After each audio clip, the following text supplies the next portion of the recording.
Today we're making bread.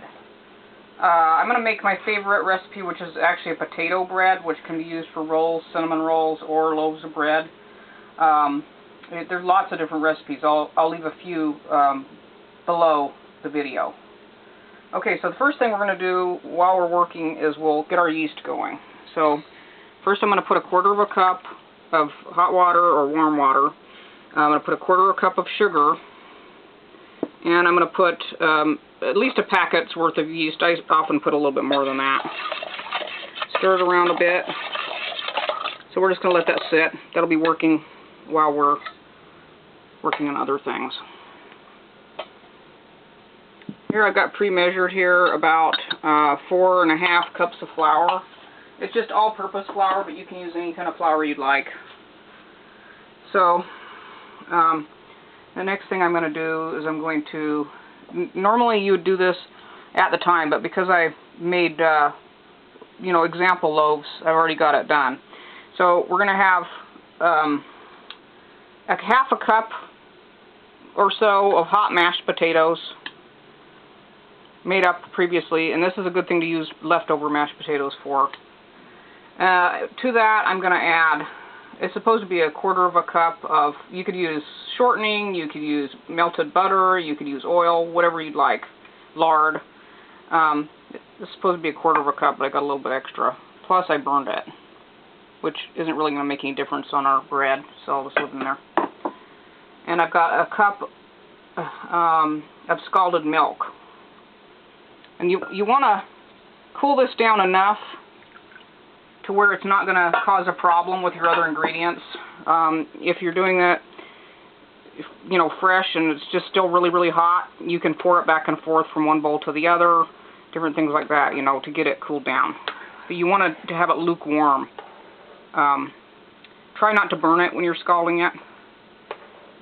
So I'm just sort of mashing up my mashed potatoes in there a little bit. They're going to be a little lumpy, and occasionally in potato bread you're going to run across a little lump of potatoes. Oh well.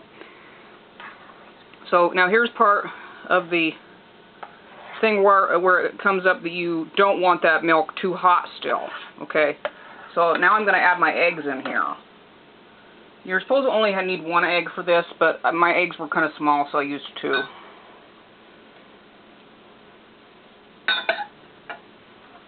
So just trying to kind of combine this a bit and get it mixed in good before I add it to the flour. Also, while I'm doing this, I'm going to put about a teaspoon and a half of salt. If you were making this into cinnamon rolls, at this point you would be adding more sugar to your mix, okay? But what I often will do is I'll do a loaf of bread and a batch of cinnamon rolls and a batch of dinner rolls. So what I'll do is I'll make my loaf of bread and my dinner rolls, and then with the dough that's left, I'll add more sugar to the dough, so that your other dough isn't messed up. Alright, so I'm just going to go ahead and add this.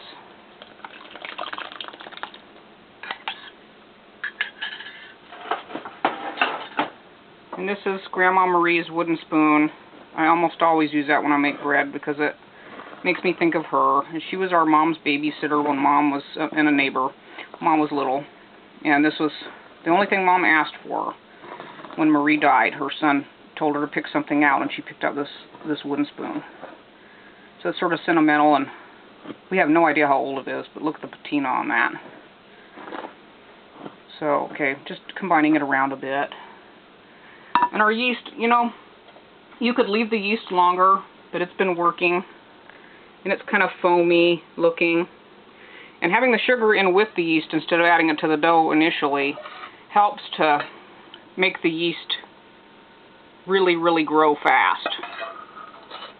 Okay, let me do that.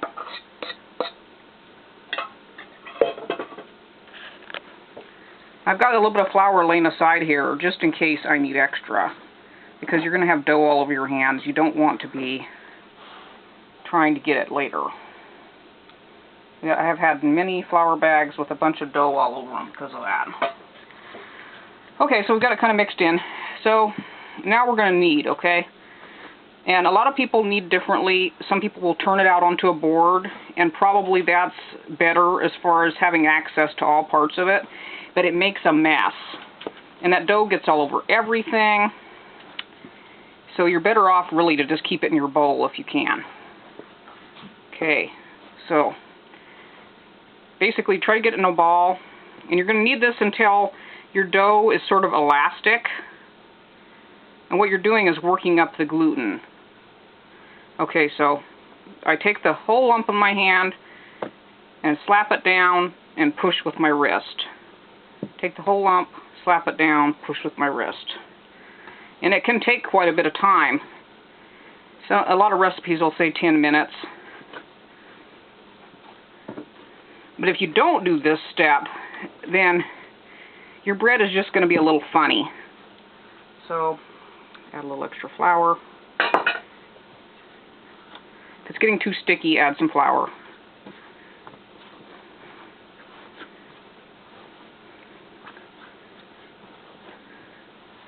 So you're starting to already work up some gluten here. See, this is getting more resistance.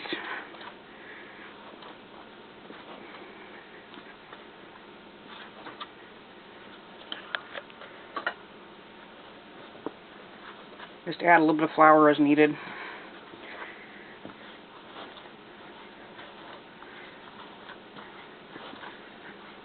And honestly, if I'm in a hurry, sometimes I don't really need it quite as long as I should.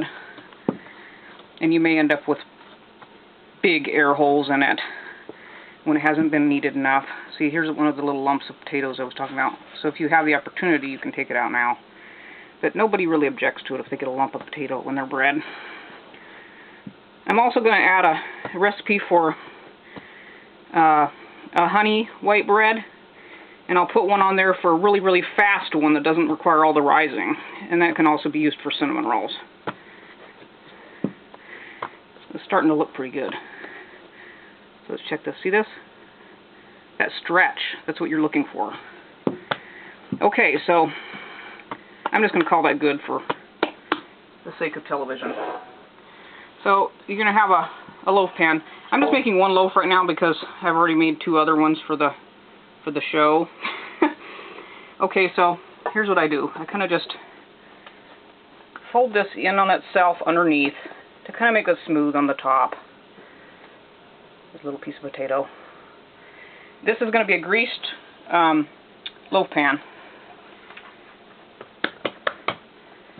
Okay, so now when you go to the rising stage, you're going to, I like to cover it with a flour sack towel that's been wetted down in hot water. And occasionally I continue to wet it with hot water again and wring it out.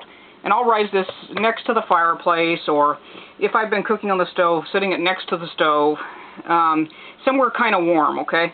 So you cover that, and that's going to rise until it's almost doubled. And that's going to take a little while, okay? That's going to take probably like, oh, I don't know. What does the recipe say? It just says until almost doubled. It may take as much as an hour or something like that, and that's okay. A good thing to do when you've got some other things to do in the meantime. Okay, so when it's been rising,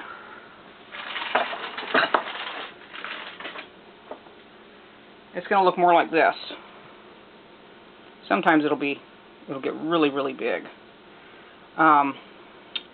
So at this point, you actually are going to punch it down. I even turn it over. And if you were going to make dinner rolls or you were going to make cinnamon rolls, this is the point when you would do that. Instead of letting it rise again. So you're going to let this rise again, really just about, I don't know, 15 minutes or so, 10-15 minutes.